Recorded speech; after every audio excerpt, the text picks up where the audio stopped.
Hello, Lindsay Elliott from Lindsay Elliott Coaching.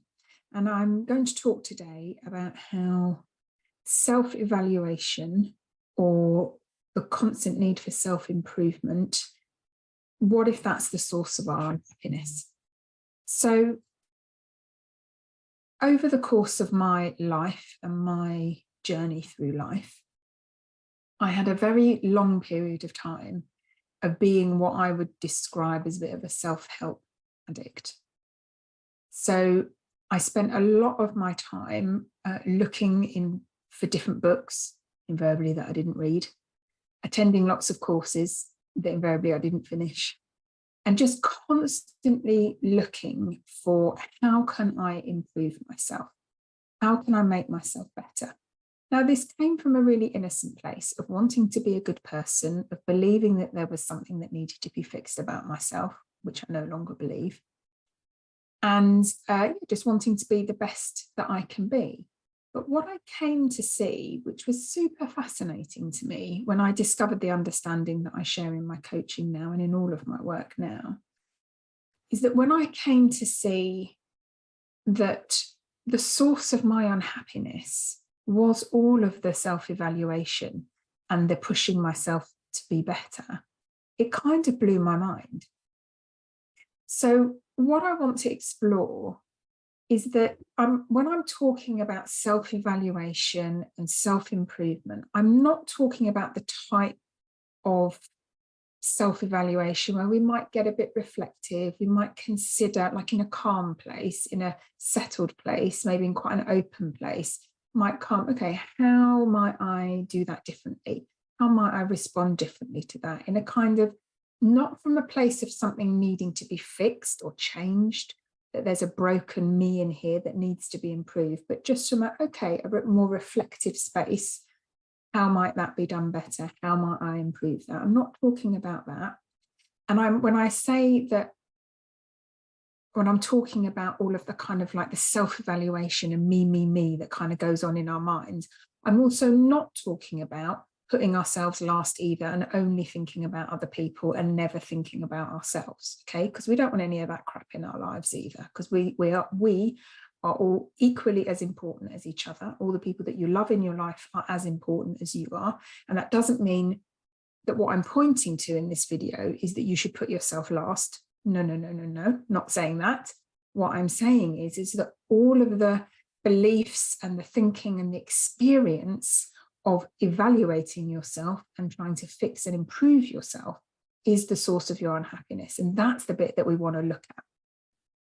So I want to start off by talking about this, how from a brain's point of view, this constant self-evaluation and the how am I doing question, I suppose, is kind of how it gets summed up, really. How am I doing in my work? How am I doing in my relationship? How am I doing in my life? How am I doing in my career? How am I doing in my fitness? How am I doing in my health? How am I doing in my, I mean, it just goes on and on, doesn't it? How am I doing in my appearance? How am I doing in my friendships? All of that kind of self-evaluation, where basically it's like we've got two big spotlights pointed on us, and it's constantly looking at us going, how are you doing, Lindsay? Insert your own name there. How are you doing? And you're constantly kind of looking at how you're doing. From a brain's point of view, that makes total sense. Because from a brain, from the biological organ, from the machine in your head, its sole purpose is to keep you alive. Keep this body, keep this being, keep this machine going. That is its sole purpose. And to a brain, it therefore looks like it's really important to keep looking at, how is this machine, how is this person doing? And this is why, from a brain and a mind's point of view, the self-evaluation and the self-improvement never stops. So once you've got maybe one thing sorted, you may notice this. I've certainly noticed this in my own life, that once maybe something's going quite well in my life, maybe like you've started a fitness program and so it doesn't need to talk about your health anymore, it will start to talk about work a bit more, or it will start to talk about your relationship a bit more, or it constantly changes the goalposts in terms of what you've got to achieve in order to be okay, what looks like it's wrong. So the self-evaluation spotlights looking at you, the headlamps that you're staring into, the brain and the mind will totally change the content of that and the topic of that all of the time. Because, as I said, it's designed to keep you alive, and the way that it thinks it keeps you alive is by listening to it and this constant self-improvement. Now, that doesn't mean that it's something that we have to listen to, because truly, this is what I realized, in all of that listening to the mind and listening to what needs to change, how am I doing, listening to all of that, how am I doing thinking, such unhappiness in that. There is invariably just such frustration and discomfort and unnecessary suffering in that. And the reason that it feels bad, all of that self-evaluation, how am I doing, is because inevitably your brain just tells you that you're coming up short and you should be doing better. And why didn't you start that new diet? And why haven't you kicked that habit yet? And, why haven't you changed in whatever way it decides you need to change? There's so much unhappiness in that when there's this constant benchmark that has to be met, and then it's moved, and then it's never, ever met. But what if we don't have to pay attention to that? What if innocently our brain is doing that to try to be helpful? But what if we don't actually have to pay attention to that? And this is really the thing that I came to see, is that it is in paying attention to all of this mind chatter and the brain that causes the unhappiness. Okay, so where else can I look? And when we slowly start to turn our attention away from that, and we start to maybe get a bit more reflective and just see, okay, my mind's talking to me about how I need to improve again. It's talking about what needs to change. It's turning the spotlights. It's self-evaluating. I don't need to look at that. And maybe we can just trust that there is a deeper knowing within us that there's nothing that actually needs to be fixed, nothing that has to change. But from that space, change does happen anyway. We can trust that the deeper intelligence of life, the thing that is spinning the planet, growing trees, growing babies, is also powering any change that needs to happen in our life.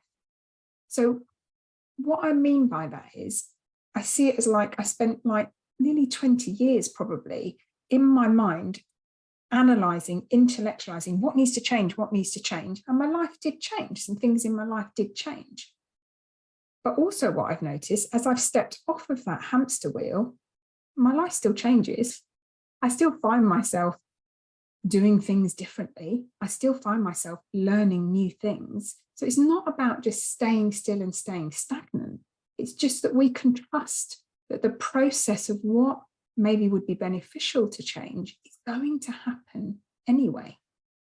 Because life has got this, a deeper, much wiser and greater intelligence than this tiny little machine brain that we are 100% blessed with. It's amazing, but that we tend to kind of go, oh, spotlights are on, I better focus on this. But there's actually something much deeper guiding us.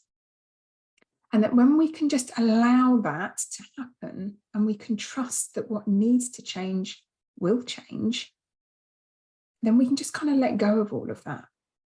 Because the other piece of it really is that I've seen so much is that when we're doing this kind of spotlights on thing, there's so much pressure in that.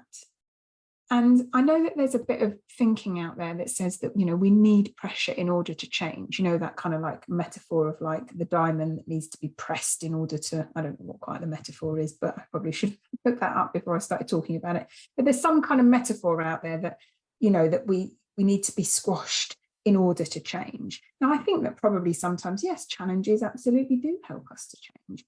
I don't think that that needs to be the case in order for change to happen.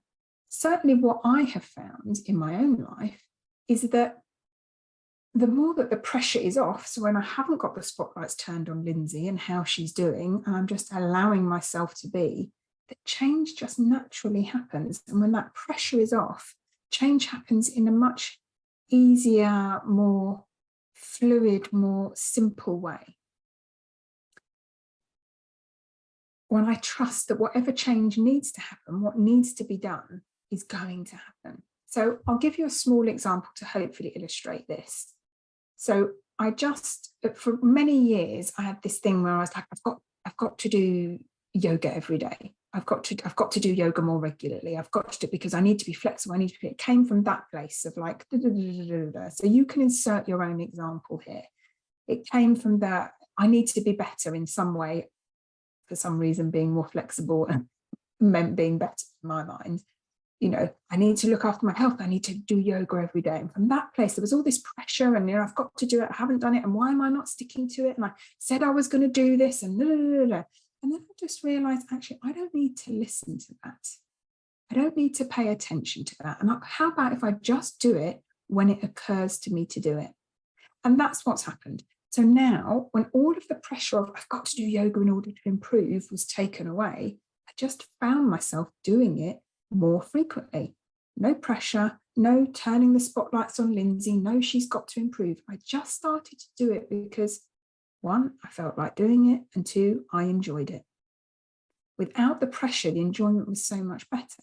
And now I had this kind of like feeling at the beginning of the year, oh, I think I might just see if I can do it every day this year. No pressure on it, no forcing, no pushing, just a kind of knowing as, okay, the time's here to see if I can do this every day. And so far, on the 9th of May, when I'm recording this, I've done some yoga every day since the 1st of January. Now, if that doesn't continue for the rest of the year, so be it. It ain't going to mean diddly squat about me as a person.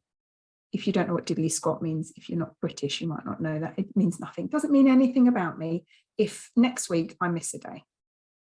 All I know is that the process of change and the process of something happening happens much more easily when we don't have the spotlights turned on us. We don't have all of the pressure, the self-evaluation. How am I doing? I must improve.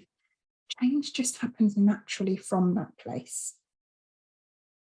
So in summary, what I'm trying to point to, or I hope I'm pointing to, is that what if the more self-evaluating, the more spotlights on ourselves that we have, what if that's the cause of any unhappiness that we feel? And what if the more pressure that we place on ourselves, the harder change becomes? And what if the truth of how it's working is, the more that we can just say, I am, and no, not even say no, I'm totally okay just as I am. As this amazing intelligence behind life created me, I'm totally enough. And then anything that wants to change will just change through me in the time that it wants to change. And I can turn the spotlights away from myself. And what if that makes that, what if I feel happier as a result of that? So the last little piece that I want to say about that is just an example of, again, I think it's one of the reasons that I love my job so much, is because when I'm coaching, I'm not thinking about myself. I am totally in with my client. And this is, again, why I think so many people love doing things for other people, voluntary work, being in helping professions, because they're just not thinking about themselves. And again, I'm not saying put yourself at the bottom of the pile, don't ever be reflective about yourself, don't ever put yourself first. I'm not saying that. I'm just saying, isn't it interesting that the less that we think about ourselves, the happier we feel? Wow, isn't that amazing? I think that's amazing. So if you've got any questions about this, please do leave them in the comments below. I am also offering a free coaching group. It's called Change Catalyst Coaching Room, and it's a free group every other Wednesday. Starting in a couple of weeks. I'll put the link in the comments below, and we're going to be exploring this and so much more around the process of change. So it's 1 o'clock on Wednesdays, alternate Wednesdays in UK time. So the link will be below. If you have enjoyed this video, please do like and subscribe to my channel, like the video, subscribe to my channel, and so that you'll get, the ping thing when I release a new video. I really appreciate you being here and watching. Thanks so much, and I'll see you again soon. Bye.